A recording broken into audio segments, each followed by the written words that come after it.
Андемесе дагы бир жолу Салим эже, Айнагүл эже бул жака эле келсеңиздер.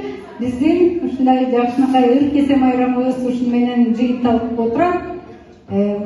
Бул сахнага биздин улуумун аталарыбыздан, апаларыбыздан бата бергенге чакырып алсам, Зарыл эже, анан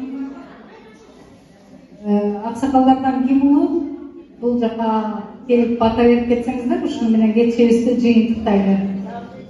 Зарыл эже менен аксакалдардан да барбы улуулар. Кимиңиздер улуу?